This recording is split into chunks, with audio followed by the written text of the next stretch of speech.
నమస్తే అండి. నేను వాణి. నా ఛానల్ ఫస్ట్ టైం చూస్తుంటే ప్లీజ్ సబ్స్క్రైబ్ చేసుకోండి, లైక్ చేసి షేర్ చేయండి. స్టోరీ ఎలా ఉందో తప్పకుండా కామెంట్ చేయండి. రాహుల్, నేను నిన్ను ప్రేమిస్తున్నాను అన్న చరితతో సగం కాలిపోయిన నా ముఖంలో ఏం చూసి నన్ను ప్రేమించావు? నీ అందానికి నేను సరిపోను అన్న రాహుల్తో నా దృష్టిలో అందం అంటే ముఖంలో కనిపించేది కాదు, వ్యక్తిత్వం అనింది చరిత. అసలు రాహుల్కి ఏమైంది? వీరిద్దరికీ పెళ్లి జరిగిందా లేదా? మరి ఆలస్యం ఎందుకు? కథ వినేద్దామా? చరిత ఒక అందమైన అణుకు గల అమ్మాయి. అల్లరి చేస్తూ ఆట పట్టిస్తూ ఉండే తమ్ముడు సురేష్. చరిత తన ప్రతిభతో ఒక మంచి కంపెనీలో ఉద్యోగం సంపాదించింది. వృత్తిలో వివిధ మెళకువలు నేర్చుకుంటూ ఎదుగుతూ పై స్థాయికి కూడా చేరింది. అదే క్రమంలో తను వేరే ఊరికి బదిలీ అయింది. చరితకి అన్నీ సుగుణాలే.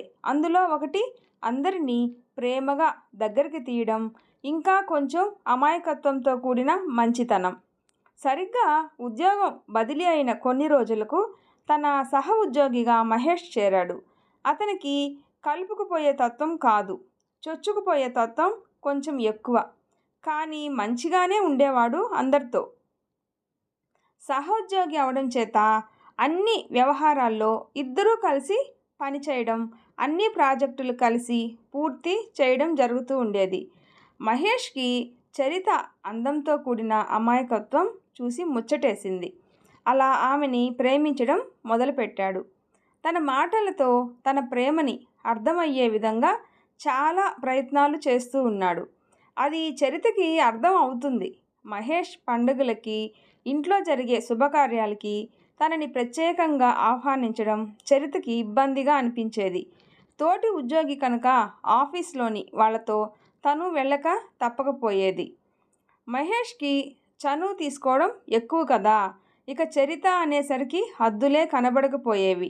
తను ఎక్కడికి వెళ్ళినా అక్కడే ఉండేవాడు. చివరగా ఒక రోజున మహేష్ ప్రేమను తనకి తెలియజేశాడు. తను మాత్రం తన తల్లిదండ్రుల అనుమతి కావాలి అని అంది. మహేష్ ఆస్తి, అంతస్తు, అందం, ఇంకా దానితో పాటు నన్ను చేసుకోవడమే వచ్చే అమ్మాయి అదృష్టం అన్నంత ఒకంత గర్వం ఉన్న వ్యక్తి. ఈ విషయం చరిత అమ్మా నాన్న దాకా వెళ్ళింది. అబ్బాయి ఆస్తి పాస్తి అన్నీ, అతని చదువు తెలివితేటలు బాగున్నాయి, కానీ వాళ్ళు పూర్తిగా సరే అని అనలేదు. కానీ చరిత మెల్లమెల్లగా మహేష్ని అర్థం చేసుకోవడానికి ప్రయత్నించింది. దూరపు కొండలు నునుపు అన్నట్టు మనిషిని లోతుగా గమనిస్తే కానీ అసలు అనేది తెలీదు. ఆఫీస్ టీం అంతా ప్రాజెక్టు పనిపై వేరే ఊరికి వెళ్ళడం, ఇక మహేష్కి ఎక్కువ అవకాశం దొరికినట్లు అయింది. చరిత అనుమతి లేకుండానే తనని అటు వెళ్దాం ఇటు వెళ్దాం అంటూ తెగ ఇబ్బంది పెడుతూ ఉండేవాడు. అలా వెళ్ళడం తనకు ఇష్టం లేదు అని చెప్పినా వినేవాడే కాదు. ప్రతిసారి మహేష్ తనతో వేరే వేరే మాటలతో, తన చేష్టలతో ఇబ్బంది పెట్టేవాడు. మహేష్ నుండి మొదటి రోజే ఒక మాట తీసుకుంది. మన రెండు కుటుంబాల నుండి ఎలాంటి అనుమతి పూర్తిగా రాలేదు. పెళ్ళి అనే నిర్ణయం జరిగితేనే మన మధ్య ఏ బంధం అయినా మొదలవుతుంది. అప్పటి వరకు మనం మంచి స్నేహితులం మాత్రమే అని. మహేష్ కూడా సరే అన్నట్టు తల ఊపాడు. కానీ ఇప్పుడు అతని ప్రవర్తన తీరు చాలా మారింది. నువ్వు అలా ఉండొద్దు, ఇలా ఉండాలి అంటూ ఏవేవో ఆంక్షలు పెట్టేవాడు. అవి ఆమెకి అస్సలు నచ్చట్లేదు. తను ప్రాజెక్టు టైంలో తీసుకున్న ఫోటోలన్నింటినీ ఒక ప్రూఫ్ లాగా ఉంచుకున్నాడు. ఒకరోజు తన గదిలో ఒంటరిగా ఉన్న చరిత దగ్గరికి వచ్చి కోపంతో ఊగిపోతూ అతనికి దగ్గర అవడం లేదని ఆమెపై విచక్షణారహితంగా ప్రవర్తించాడు మహేష్. వెంటనే ఆమె గట్టిగా అరవడంతో ముందు గదిలో ఉన్న రాహుల్కి వినిపించాయి. పరుగు పరుగున వెళ్ళి ఆమెను కాపాడాడు. మహేష్ మీద పై అధికారులకు ఫిర్యాదు చేశారు. మహేష్ని ఉద్యోగం నుండి తీసేశారు. మహేష్ అవమాన భారంతో కుంగిపోయాడు. చరితపై చాలా కోపం పెంచుకున్నాడు.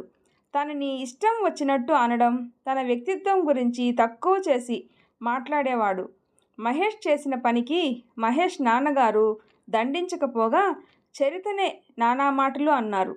మాయమాటలతో నా కొడుకుని నీ వెంట తిప్పుకున్నావు అని తననే దూషించారు.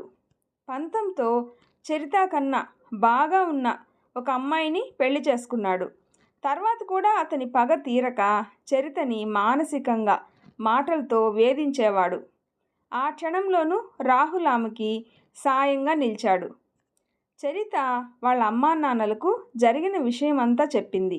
తన మనసులో ఉన్న మాటను కూడా చెప్పింది, రాహుల్ని పెళ్లి చేసుకుంటాను అని. అమ్మానాన్నలు విస్తుపోయారు. మరోసారి బాగా ఆలోచించుకోమన్నారు. చరిత ఉంటున్న ఇల్లు రాహుల్ వాళ్ళు ఒకప్పుడు ఎంతో ప్రేమతో కట్టుకున్న అపురూప భవనం. కానీ రాహుల్ చిన్నతనంలోనే ప్రమాదవశాత్తు అగ్ని ప్రమాదం జరగడం మూలాన రాహుల్ ఇంకా వాళ్ళ కుటుంబం తీవ్ర గాయాలు పాలయ్యారు. రాహుల్ మొహం సగం కాలిపోయింది. అదృష్టవశాత్తు వైద్యం సకాలంలో అందడం వల్ల ప్రాణాలతో అయితే మిగిలాడు. ఇంకా వాళ్ళు దూరపు బంధువులైన చరిత కుటుంబానికి ఇల్లు అమ్మేసి వేరే ఊళ్ళో స్థిరపడ్డారు. గత 10 ఏళ్లుగా నివాసం ఉంటున్న ఈ విషయం తెలియదు చరితకి. రాహుల్ మంచి వ్యక్తి, తెలివితేటలు, ఉదారభావం కలవాడు. కానీ ఎక్కువగా ఎవరితోనూ కలుపుగోలుగా ఉండేవాడే కాదు. ఎవరైనా తనని హేళనగా గేలి చేస్తారేమో, దూరంగా చూస్తారేమో అని తనే మౌనంగా ఉండిపోయేవాడు. ఇదంతా చరిత గమనిస్తూనే ఉంది. రాహుల్పై ప్రేమ, ఆరాధనాభావం ఇంకా పెరుగుతూనే ఉన్నాయి. ఆ రోజు రానే వచ్చింది. రాహుల్కి తన మనసులో మాట చెప్పడానికి మనసులో ఒకంత సంతోషం, ఇంకోవైపు మనసులో అలజడి మొదలైంది. రాహుల్కి తన ప్రేమను చెప్పింది. రాహుల్ ఒప్పుకోలేదు. ఏం చూసి నన్ను ఇష్టపడుతున్నావు? నేను అంత అందంగా లేను. నా మొహం చూసావుగా. నా గురించి ఏం తెలుసని ఈ నిర్ణయానికి వచ్చావు? నువ్వు అందమైన, అనుకోగల అమ్మాయివి. నీకు నాకన్నా మంచి వ్యక్తి భర్తగా లభిస్తాడు అని చెప్పి వెళ్ళిపోయాడు. ఆ మాటలు విన్న చరిత ఇంకా మనసులో దృఢంగా నిర్ణయించుకుంది, రాహుల్ మాత్రమే తన లోకమని, ప్రాణమని. ఆఫీసులో సాంస్కృతిక కార్యక్రమాలు ఏర్పాటు చేయడంతో అందరూ పాల్గొన్నారు. దానికి ఈవెంట్ మేనేజర్గా రాహుల్నే నియమించారు. ఆ కార్యక్రమం అంతటా అందరినీ బాగా ఆకట్టుకుంది. ఇదే మంచి సమయం అని చరిత అదే స్టేజీపై తన ప్రేమను రాహుల్కి అందరి ముందట తెలిపి తన అనుమతి కోసం ఎదురుచూసింది. రాహుల్, నేను నిన్నుగా ఇష్టపడుతున్నాను. నీ అందంతో నాకు అవసరం లేదు. నీ మంచి మనసు, అందమైన వ్యక్తిత్వం ముందు నీ ముఖం పైన ఉన్న చేదు గుర్తులు కూడా నా మనసుకు నిన్ను అందమైన వాడిగానే పరిచయం చేశాయి. ప్రేమించడానికి అందం ఒక్కటే ఉంటే సరిపోదు. అది వ్యక్తిత్వంలో మాత్రమే కనబడుతుంది. అందుకే నేను నిన్ను మనసా, వాచ, కర్మణ ప్రేమిస్తున్నాను అని చెప్పగానే ఆ ప్రదేశం అంతా చప్పట్లతో మారుమ్రోగిపోయింది.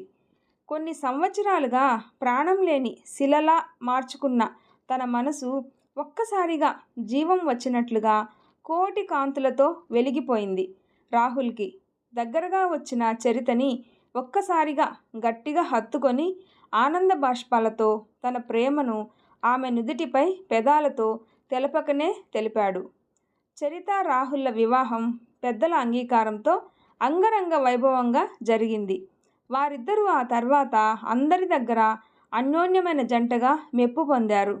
వారిద్దరి మధ్య ఎప్పుడూ ప్రేమ తగ్గలేదు. మనిషికి అందమే ముఖ్యమైతే తన దగ్గర అందం తప్ప ఏదీ ఉండదు. మంచి వ్యక్తిత్వం ఉంటే అందరూ ప్రేమతో దగ్గరవుతారు. నా వీడియో నచ్చితే ప్లీజ్ లైక్ చేసి షేర్ చేయండి, సబ్స్క్రైబ్ చేసుకోండి. స్టోరీ ఎలా ఉందో తప్పకుండా కామెంట్ చేయండి. Thanks for watching.